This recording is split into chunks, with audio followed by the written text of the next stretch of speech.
Hello students, welcome to Shri Shyam steno classes YouTube channel. यहाँ आपको मिलेगी रेगुलर क्लासेज स्टेनो डिक्टेशन की। स्टूडेंट्स, चैनल को बेल आइकन को दबाएं ताकि आपको नए वीडियोस की नोटिफिकेशन मिलते रहें और चैनल को सब्सक्राइब भी करें। इस वीडियो के डिस्क्रिप्शन में व्हाट्सएप ग्रुप का लिंक दिया हुआ है, उससे आप हमारे ग्रुप से जुड़ सकते हैं। यदि आप नए स्टूडेंट हैं और स्टेनो कोर्स ज्वाइन करना चाहते हैं तो डिस्क्रिप्शन में दिए गए नंबर पर कॉन्टैक्ट कर सकते हैं। Now ready for dictation in 10 seconds।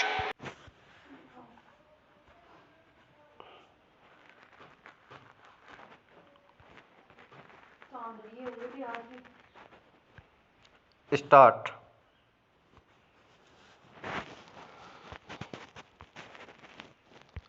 बहुत पहले स्कूली जीवन में हरिवंश राय बच्चन की कविता नीड़ का निर्माण, फिर नेह का आह्वान, फिर वह उठी आंधी की नभ में छा गया सहसा अंधेरा।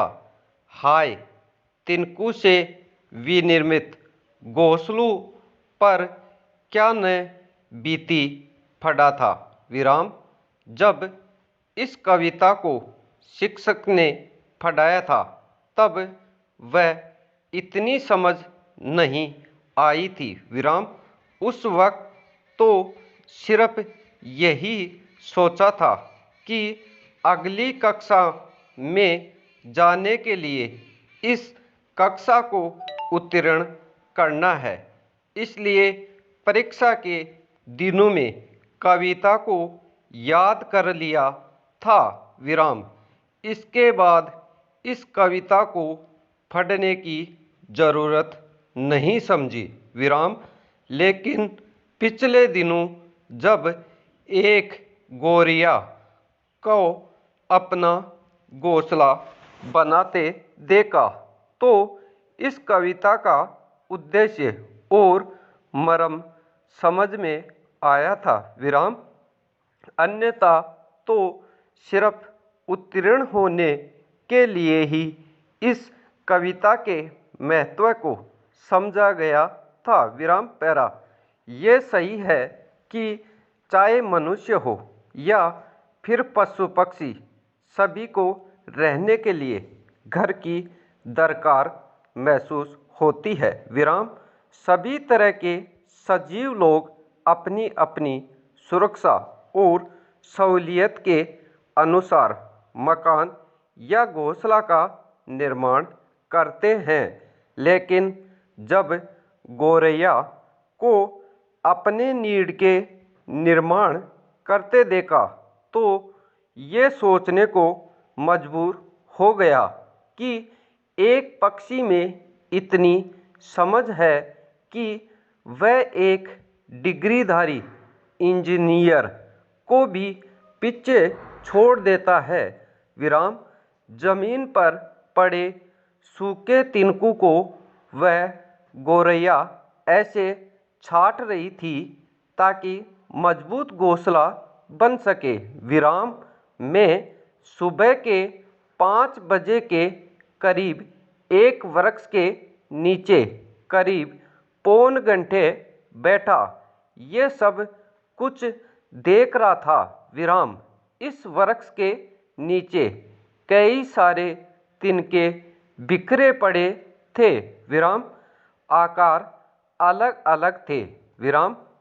वह गोरैया एक एक तिनके को देख रही थी और जो मजबूत होता था उसे अपनी चोंच में ले जाकर उस वृक्ष की एक शाखा पर बैठकर बड़े ही करीने से उस तिनके को रखती।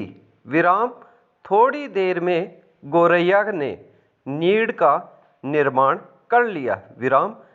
एक बुद्धिमान मनुष्य अपना आशियाना बनाने के लिए किसी योग्य इंजीनियर की सहायता लेता है, लेकिन गोरैया ने तो बिना किसी की मदद लिए ऐसा मजबूत घोंसला बना लिया कि बरसात में भी उसे अंडे सुरक्षित रहे। विराम। इसे देखकर नीड़ का निर्माण कविता में वह पंक्ति याद आ गई जिसमें कहा गया कि एक चिड़िया चोंच में तिनका लिए जो जा रही है, वह सहज में ही पवन उचास को नीचा दिखाती। विराम पैरा। दरअसल पक्षियों को भी अपनी और अपने बच्चों की सुरक्षा के लिए घोंसलों की आवश्यकता होती है और वे अपनी काबिलियत के अनुसार इसका निर्माण भी करते हैं। विराम। कहने का तात्पर्य यह है कि पक्षी या पशु भी मनुष्य की तरह मेहनती होते हैं। विराम। बल्कि ज़्यादा मेहनती होते हैं। विराम।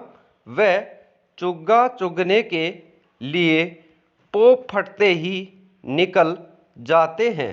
सुबह सुबह जब पक्षियों की आवाज़ सुनाई देती है तो सुबह की नींद में और मिठास आ जाती है। विराम।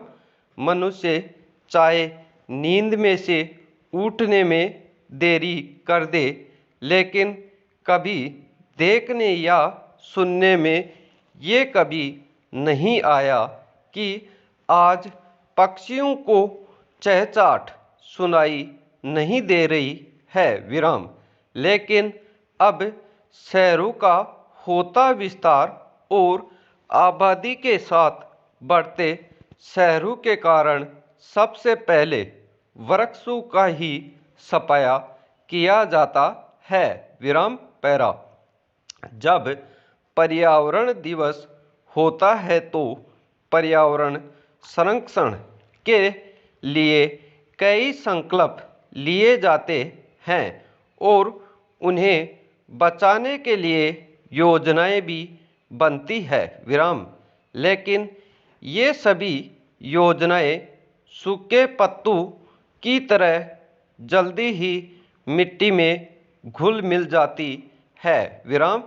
जब पर्यावरण ही नहीं बचेगा तो ये पशु पक्षी कहाँ जाएंगे जो मनुष्य जीवन का हिस्सा रहे हैं।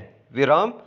कौवे की क्या अहमियत रही है हम सब जानते हैं, लेकिन कभी ये नहीं सोचा कि जब पेड़ों की कटाई करते रहेंगे तो कौवे तो क्या अन्य पक्षी नज़र भी नहीं आएंगे। विराम।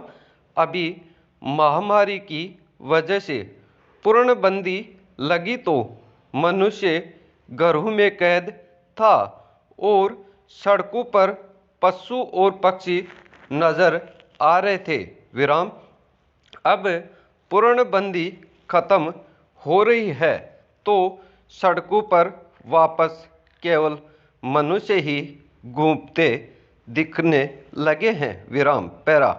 अगर अब भी मनुष्य नहीं चेता और शहर के विकास और विस्तार के लिए पेड़ों की ऐसे ही बलि होती रही तो हमारी भावी पीढ़ी किताब के पृष्ठों में पशु पक्षियों के चित्र ही देख पाएगी। विराम। कुछ कक्षाओं में बच्चों को पर्यावरण के संरक्षण से संबंधित पाठ पढ़ाया जाता है और उसके महत्व को भी बताया जा रहा है। विराम। लेकिन ये सब कक्षा को उत्तीर्ण करने के लिए ही होता है। विराम। मगर हम सबके लिए ये सीखने की बात है कि पक्षी आशावादी होते हैं। विराम। वे हर नीड के निर्माण को आशा और विश्वास के साथ पूरा करते हैं। विराम। चाहे इसके लिए सूखा पेड़ ही क्यों न हो। विराम। पेड़ का काटना हमें पक्षियों से दूर कर देगा। और अगर हमें अभी इस बात का एहसास नहीं है कि पेड़ और पक्षी हमारे अपने स्वस्थ जीवन के लिए क्या है, तो आने वाले दिनों की त्रासदियों से हमें कोई नहीं बचा पाएगा। विराम। बेहतर यह हो कि हम वक्त पर इसकी अहमियत को समझें और पेड़ और पक्षी को बचाने के लिए अपने आसपास पेड़ों की हरियाली और पक्षियों के संगीत को फिर से जीवित करें। विराम। जीवन प्रकृति के इस संगीत से ही वास्तव में जीवन साबित होता है। विराम।